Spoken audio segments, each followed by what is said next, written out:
Willkommen, bienvenue, welcome dans un nouveau point lecture. Tintin.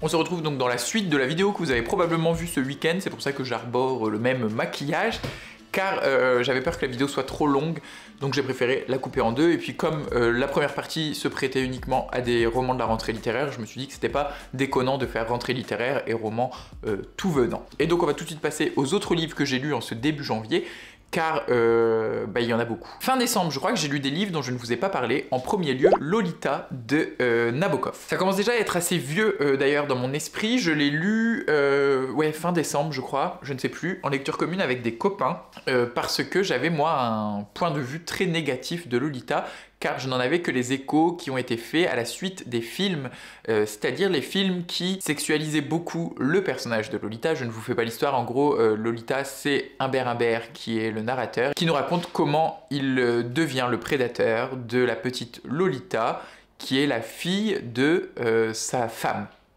C'est pas sa fille biologique, mais c'est la fille de sa femme d'un précédent mariage. Donc on va suivre au début Humbert Humbert, qui est en Europe et qui nous raconte sa vie. C'est d'ailleurs tout le roman, c'est Humbert Humbert qui nous raconte, c'est lui le narrateur, donc c'est un narrateur qui est peu fiable ou pas fiable, et pour avoir écouté d'ailleurs l'avis de Karine de Mon Coin Lecture, dont je vous mets la chaîne juste ici, c'est vrai que c'est très intéressant cette notion de narrateur peu fiable ou pas fiable, parce que Humbert Humbert nous raconte tout de façon très importante. Enfin, il met beaucoup de formes, beaucoup de textes, il parle beaucoup, il est très présent. Enfin, en même temps, tout le roman est écrit de son point de vue, mais c'est un texte qui est dense, qui est lourd, et on se demande donc tout au long de notre lecture, ça fait presque 500 pages, si sa fiabilité fausse est volontaire ou non. On sait qu'il écrit depuis la prison, que ce texte est écrit en prison, on ne sait pas pourquoi il est en prison, et on ne sait pas quelle posture prendre envers ce narrateur. Est-ce qu'il fait exprès de nous mener en bateau? Est-ce qu'il en est lui-même conscient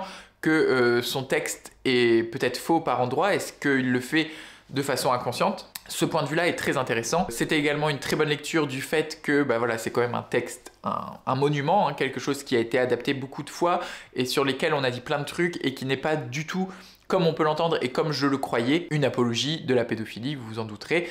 C'est un texte qui la combat et je pense que Nabokov a malheureusement été mal compris et que les personnes qui ont voulu faire des adaptations cinématographiques auraient mieux fait de lire de façon plus attentive Lolita avant de faire leur livre. Tout ça mis à part, le fait que ce narrateur, on ne sait pas trop comment danser avec lui, que le texte n'est pas une apologie de la pédophilie, j'ai pas non plus pris, je dois vous le dire, un énorme plaisir à lire Lolita de Nabokov. J'ai trouvé que voilà, c'était très lourd, très dense. Toute la seconde partie même du roman, la seconde moitié, la fin, m'a totalement déplu. Enfin, je me suis vraiment ennuyé à la lecture où il nous racontait son espèce de voyage avec Lolita. C'était écouter un vieillard nous raconter un road trip, mais de façon peu intéressante. Et si on rajoute par-dessus la couche, est-ce que c'est vrai, est-ce que c'est pas vrai, on est facilement paumé dans le texte. Pour moi, ça a été un 2 ou 3 étoiles, je ne sais plus pour ce que ça vaut, mais le texte, je lui reconnais ses qualités littéraires, c'est extrêmement bien écrit. L'Incipit est délicieux et il y a beaucoup d'autres passages dans le texte qui sont délicieux. L'Incipit est aussi beau que dérangeant, et ça c'est dans tout le texte, c'est quand même un texte qui dérange et qui ne laisse pas indifférent. Je vais vous lire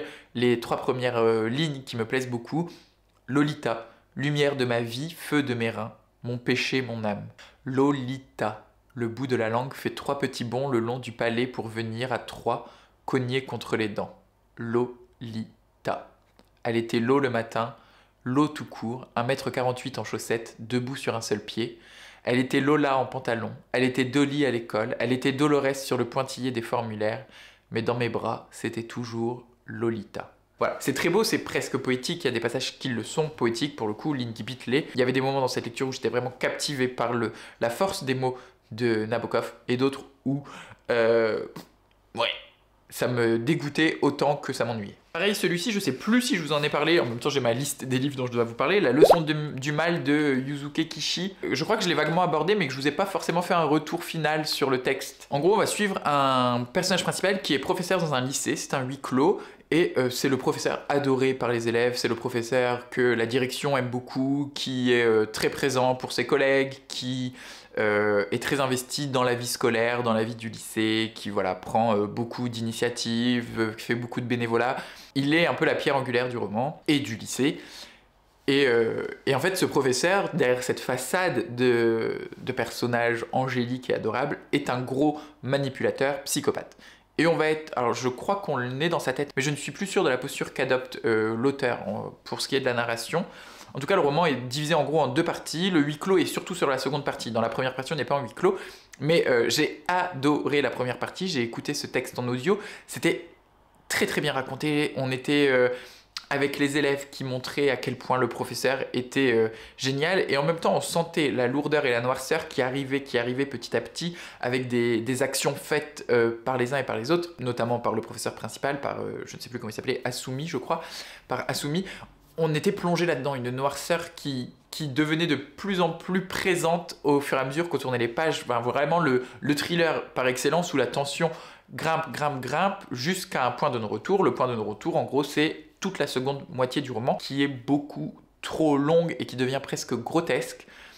On est enfermé dans le lycée toute une nuit avec une trentaine d'élèves et le professeur principal. Ça vire au drame. Et on va suivre donc cette nuit dramatique, je pense, ouais, de différents points de vue, parce que je crois me rappeler qu'on est parfois avec les élèves.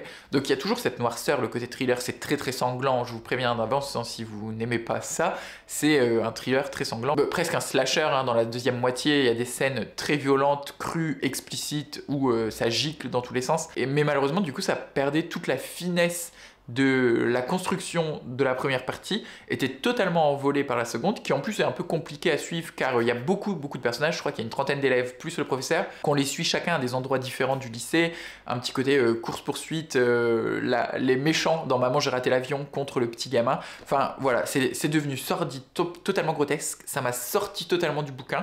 Je suis allé au bout pour voir comment ça se finissait.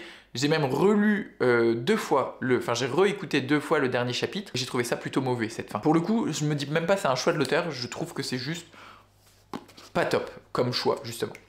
Donc voilà mon avis sur la leçon du maths. Dans la littérature asiatique, je suis allé du côté de Taïwan pour lire Membrane de Chita Wei. Membrane, c'est un texte qui est quand même assez daté maintenant, je n'ai plus la date exacte. Première publication en 1995, donc c'est un texte qui a 30 ans, enfin qui aura 30 ans, qui a 29 ans, qui est un des premiers textes queer, gay et lesbien pour le coup, taïwanais, de science-fiction. À la base, je voulais vous le proposer pour le cabinet de lecture au moment du trimestre des diversités, mais c'est vrai que dès l'instant que je suis tombé sur ce roman sur internet, je fouillais un peu les textes un peu moins connus, qu'on voit pas partout. Quand je suis tombé sur le résumé de celui-ci et tout ce qu'on en disait, j'ai été très attiré, à tel point que j'y pensais énormément, donc je me suis dit, j'arriverai pas à attendre jusqu'au mois de juin, il faut que je lise tout de suite. C'est un texte fondateur de la littérature queer à Taïwan, c'est le texte fondateur de la littérature queer à Taïwan, et un des textes fondateurs de la littérature homosexuelle en Asie, même de façon plus globale, en tout cas de la science-fiction queer. On va suivre une jeune femme, on est dans un monde futuriste où les gens vivent sous l'eau, et cette jeune femme est masseuse, c'est-à-dire qu'elle masse, on est dans une ville qui vit sous un dôme, sous l'eau. Elle a un salon d'esthétique qui est plutôt réputé dans toute la ville, et elle reçoit les gens pour les masser et pour appliquer sur eux une espèce de, je sais plus c'est quoi le mot exact, mais une fausse peau, et cette peau permet à la masseuse de... C'est un peu compliqué comme ça, mais en fait, ça l'est pas tant que ça. C'est juste moi, pour que je vous le raconte, ça va être un peu compliqué. En gros, quand elle masse les gens, elle met cette peau. Quand ils reviennent, elle retire la peau. Et entre-temps, elle peut vivre un peu par procuration la vie des gens qu'elle a massés, car cette peau enregistre tout ce qui se passe avec le corps de la personne. Donc elle vit un peu par procuration, ce personnage principal vit par procuration, grâce aux peaux qu'elle installe, mais les gens le savent, en sont parfaitement conscients, etc. C'est un personnage qui est lesbien, et la plupart des personnages féminins dans ce texte sont également lesbiens. Et au-delà de la littérature queer, c'est un très court texte, c'est un très court roman de 180 pages, je crois, à peine 200 pages, au-delà du fait que ce soit quand même très marqué littérature homosexuelle, ça n'est pas uniquement ça. C'est quand même un texte de science-fiction qui aborde des sujets de science-fiction, notamment la question le sujet du sujet. Qu'est-ce qui fait que nous sommes quelqu'un? Qu'est-ce qui fait notre identité à travers cette question de la peau, mais à travers d'autres questions qui sont abordées dans le roman. On questionne notre humanité, on questionne notre rôle sur Terre, en tout cas, comment on existe et qui on existe. C'était hyper intéressant. Je sais pas si j'aurais pu lire un roman beaucoup plus développé là-dessus, sans que ça parte un peu trop dans la philosophie et que ça m'emmerde. Là, pour le coup, ça l'est pas. Dans la vidéo de ce week-end, je vous disais, par exemple, que Bleu Bacon, c'était beaucoup trop philosophique et que ça ne me plaisait pas. Là, c'est pas un roman qui se targue de parler de philosophie et de faire de la philosophie. C'est un roman qui nous raconte une histoire et à travers cette histoire nous pose des questions philosophiques de façon assez douce et subtile et qui permet donc au lecteur, moi en l'occurrence, de me poser des questions que je ne me serais pas forcément posées et d'avoir des peut-être réflexions philosophiques sans faire de la philosophie. C'était très bien, j'ai adoré, c'était je crois mon premier 5 étoiles de l'année. Je crois que ce texte est encore édité au livre de poche. En tout cas, je l'ai vu sur internet, édité au livre de poche. J'ai pas fait gaffe s'il était encore disponible. À la base, c'est publié chez l'Asiatech en grand format. Et par contre, là, pour le grand format, je sais pas si c'est encore édité. Mais en tout cas, ça a été traduit il n'y a pas si longtemps que ça, hein, au regard que le texte quand même date de il y a 30 ans. C'est plutôt récent. Donc à voir, je vous laisse faire vos recherches et vous verrez bien. J'ai lu Comment sortir du monde de Marwan Bakti, qui est là dans mon genre de prédilection. En gros, c'est un jeune Marwan Bakti, c'est un texte d'autofiction, enfin c'est même peut-être juste de... peut-être pas forcément de la fiction, vous voyez, c'est... Marwan Bakti parle de lui. Je sais pas, je ne sais plus la maison d'édition. En tout cas, c'est un court ouvrage d'une 150aine de pages dans lequel Marwan Bakti, d'origine marocaine, va questionner son homosexualité et également son identité de personne marocaine vivant en France. D'autant plus qu'il a grandi dans la banlieue nantaise, mais la banlieue très reculée, on est vraiment dans la ruralité. Donc il y a cette question de la ruralité par rapport à nos origines, lui le Maroc, et la ruralité par rapport à l'orientation sexuelle, ici l'homosexualité. Franchement, j'ai bien aimé, c'est assez déroutant parce qu'on n'est pas dans une narration linéaire, c'est vraiment des courtes phrases, des courts paragraphes qui s'enchaînent les uns avec les autres. On a l'impression de lire les notes de Marwan Bakti dans son téléphone. On a l'impression qu'il a écrit ce bouquin sur son téléphone et que ce sont des courtes notes qui sont balancées, qui ont été plus ou moins mises en forme, pas toujours. C'est pour ça que je n'ai pas vraiment un gros affect envers ce roman, parce que j'ai pas forcément apprécié la forme. C'est une forme qui aurait pu me plaire, mais je trouve que l'exécution reste assez en deçà de ce que j'en attendais, que parfois c'est peut-être un peu trop écrit, un peu trop bobo à mon goût, et pas assez populaire, on va dire, je sais pas. Non, ouais, il y a un petit truc qui m'a dérangé, même si je trouvais le sujet intéressant. C'est un peu trop lourd, un peu trop écrit parfois, un peu trop pompeux, donc voilà. Ça aurait pu être un essai impactant, ça reste un texte un peu bobo. Dans le genre texte un peu bobo, j'ai lu Le Pur et l'Impur de Colette, qui est la lecture du cabinet de lecture du mois de janvier. Je l'ai faite assez rapidement parce que ça fait 150 pages et que j'ai pas tellement apprécié cette lecture, donc du coup je l'ai faite un peu rapidement. On m'avait dit que dans Le Pur et l'Impur, je savais que c'était un texte de non-fiction dans lequel Colette, là, à travers, je sais pas combien de chapitres, est-ce qu'ils sont numérotés? Non, à travers divers chapitres, abordait des thématiques différentes, en tout cas parler de sa vie. Mais on est dans Colette, alors peut-être pas à la toute fin de sa vie, mais Colette qui est déjà libérée de Sully, je sais plus, qui est libérée en tout cas de son ex-mari qui l'a forcée à écrire Claudine. On est donc avec Colette qui a une position dans la société, qui vit plutôt bien. C'est un peu bourgeois, effectivement. C'est la bourgeoisie du début du XXe siècle. Est-ce qu'il y a la date? 1932, sous le titre « Ses plaisirs, 3 petits points ». Donc 1932, voilà, elle raconte les années 15-20, j'imagine.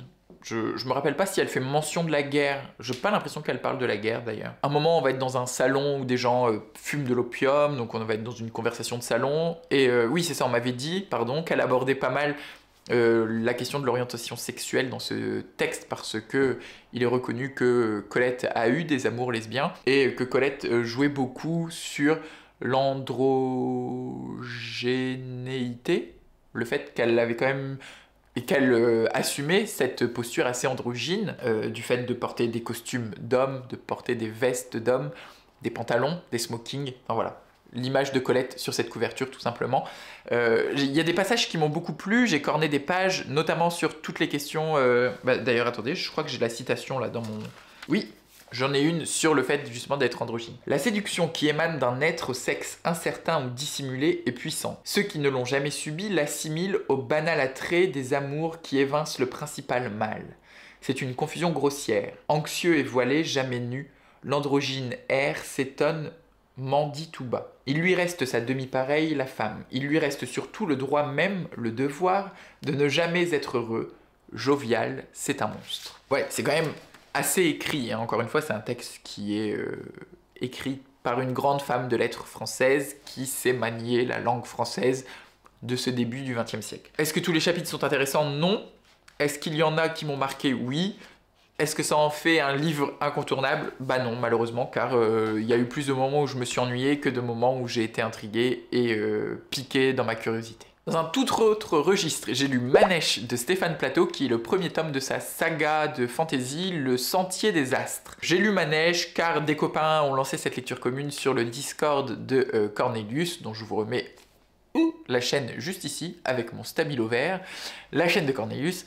Et donc on l'a lu, je pense que c'était sur la fin du mois de... je crois que j'ai terminé l'année avec cette lecture. Le 31 décembre, j'ai dû terminer Manèche. C'est compliqué parce que j'ai pas tout capté. En fait, c'est un bouquin qui est encore une fois lui aussi très écrit. Stéphane Plateau utilise un vocabulaire même totalement désuet. Là encore, dans Colette, on arrive à comprendre. Avec Stéphane Plateau, j'ai dû chercher des mots de vocabulaire car on est dans un langage médiéval, dans un univers un peu médiéval viking du nord de l'Europe, Suède, Norvège, Finlande, enfin voilà, on en réfère un peu à tout cette culture et ce folklore, avec un homme qui est recueilli à bord d'une gabarre, qui est un bateau, parce qu'il flottait sur un bout de bois et donc un équipage le recueille sur son bateau.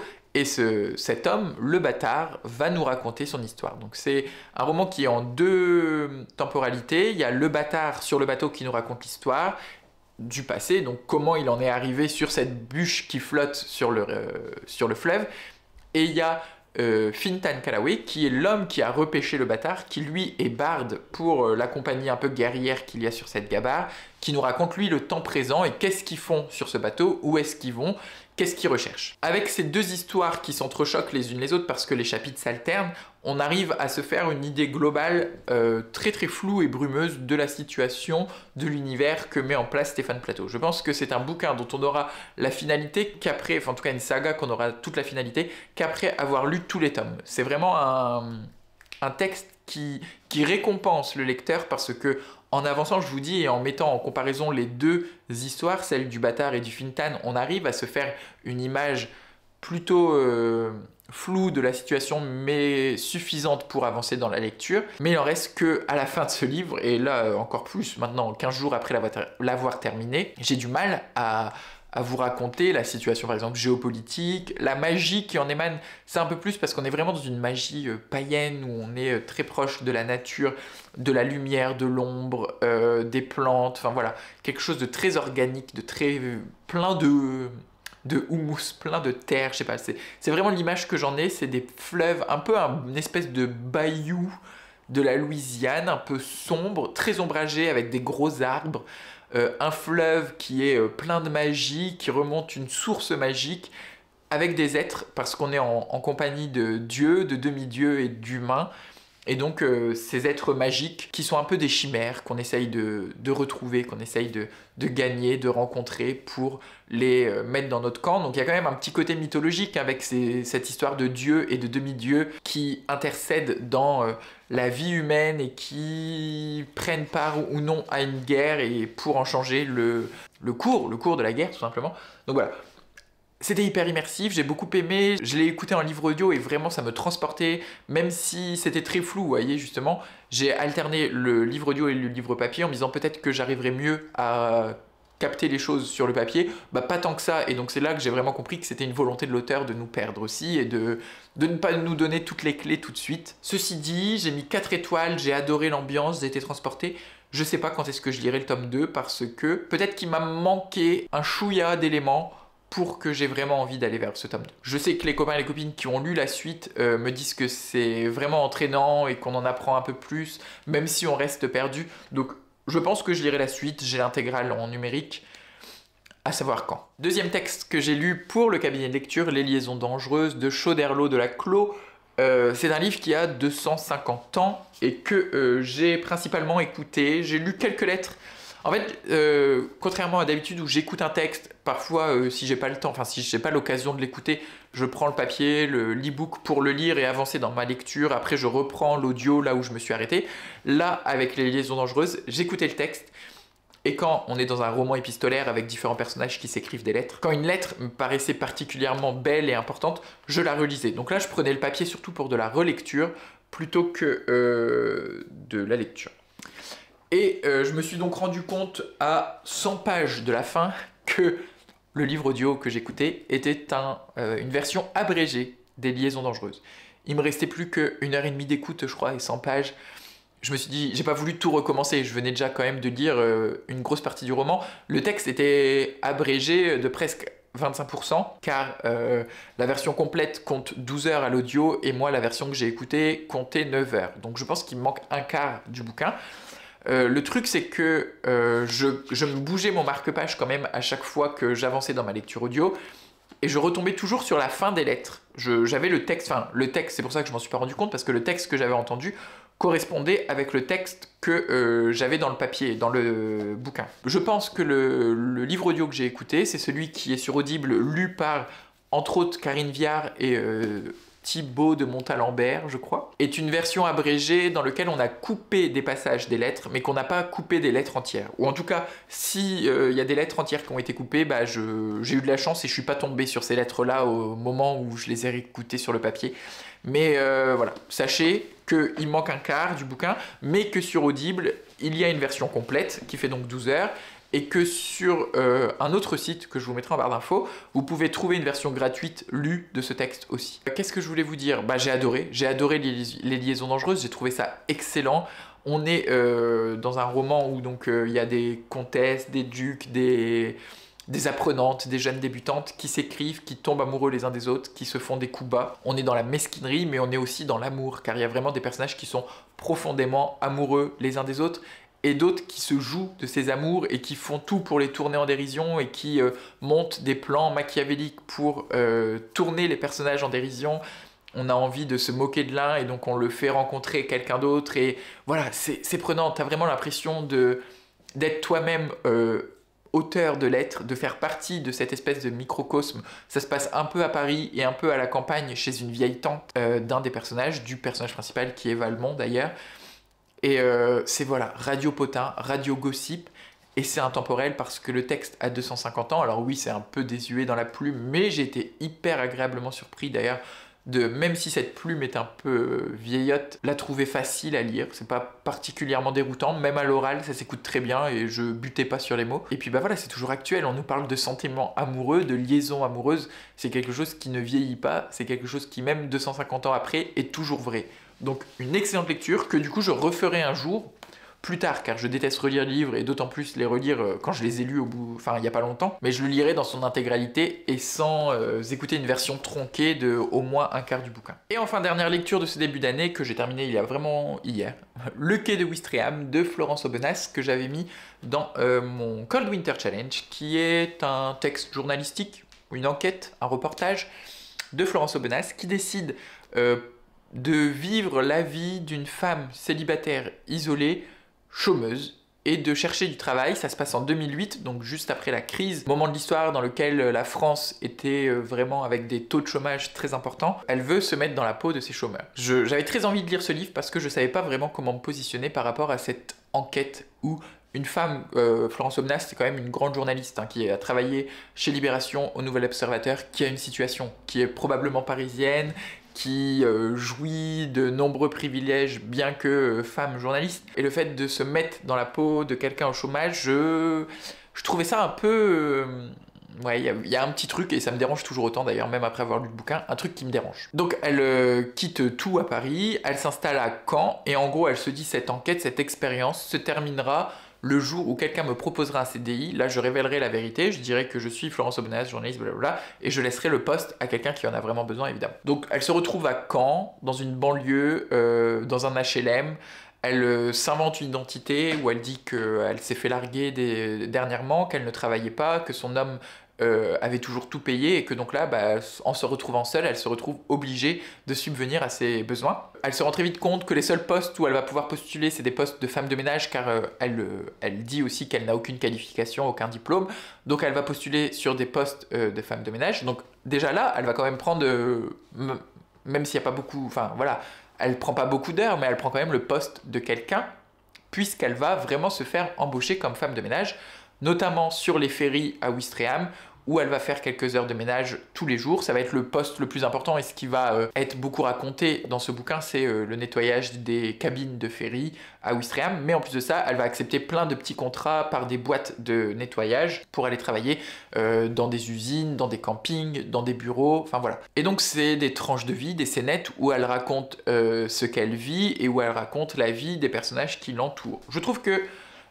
c'est pas voyeur, ça reste assez pudique, c'est quand même journalistique et il y a toujours cette neutralité, même s'il y a quand même un certain engagement de la part de Florence Aubenas dans ce bouquin, il y a une neutralité journalistique. Je ne pouvais pas m'empêcher de me dire que Florence Aubenas, même si elle fait tout pour essayer de vivre le désespoir que vit cette classe de la population, reste une journaliste plutôt en vogue à Paris et que cette expérience, elle sait qu'elle a une fin.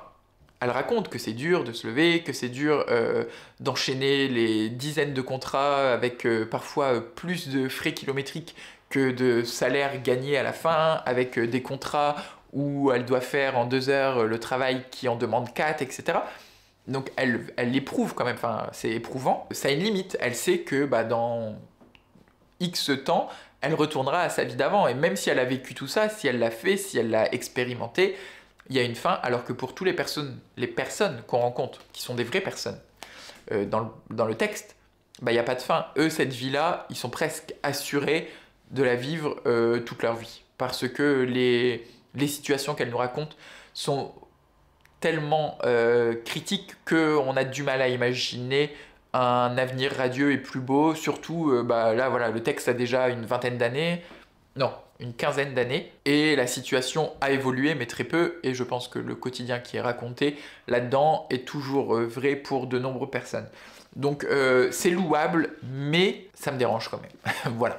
Après, c'est pas du tout désagréable à lire, c'est très bien écrit, il y a quand même Enfin, c'est très bien écrit, c'est très neutre et c'est journalistique, donc c'est comme lire un gros reportage ou regarder un reportage, donc moi j'ai pas appris grand-chose, et le but, alors oui, c'est ça aussi qui me tarabiscote dans ce texte, c'est que quel est le but de cette enquête? Nous montrer et nous sensibiliser au quotidien de ces femmes majoritairement qui vivent de petits contrats, d'accord, ok.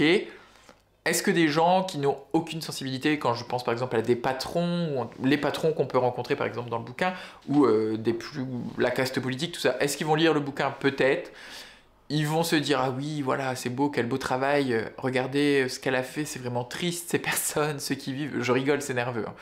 Et au final, rien va changer. Donc, je pense pas qu'elle va rallier des personnes à sa cause, qu'elle va pas, avec ce bouquin, qu'elle n'a pas forcément éveillé beaucoup de personnes. En fait, les gens qui le lisent, à mon avis, sont déjà suffisamment conscients de cette situation, ou alors veulent se donner une image consciente de la situation sans forcément qu'il y ait des actes en réponse derrière. C'est un quotidien que moi, maintenant, je connais très bien depuis 1 an et demi, car je suis travailleur social dans un quartier semblable auquel Florence Aubenas raconte ça. Donc voilà, moi je suis déjà conscientisé, donc j'ai lu ce bouquin et rien, enfin, à part le quotidien à part ce que je vois déjà au quotidien, j'en retiens rien parce que ça m'apprend pas forcément quelque chose, et la fin est un peu trop abrupte. En fait, j'aurais aimé aussi qu'à la fin, Florence Aubenas, une fois rentrée à Paris, qu'elle a écrit le bouquin, etc., qu'elle nous fasse pas un petit débrief, mais qu'est-ce que ça lui a apporté, qu'est-ce qu'elle peut faire pour aller plus loin, qu'est-ce qu'on pourrait faire tous pour aller plus loin. Enfin voilà, des pistes pour l'après. Là, le bouquin, l'expérience se termine, on referme le bouquin, et il n'y a aucune piste, il n'y a rien qui est donné, c'est démerde-toi avec ça. Et du coup, ça perd un peu aussi d'engagement, je pense, dans la lecture, d'engagement politique en tout cas, parce que, voilà, j'ai fait cette expérience, je vous raconte ça, et voilà. J'espère que ce point lecture vous aura plu. Si c'est le cas, je vous invite à le liker. Si ce n'est pas encore fait, qu'est-ce que vous attendez pour vous abonner? Si vous avez envie d'échanger, vous pouvez commenter. Je vous souhaite comme toujours d'excellentes lectures, d'excellentes découvertes et d'être heureux.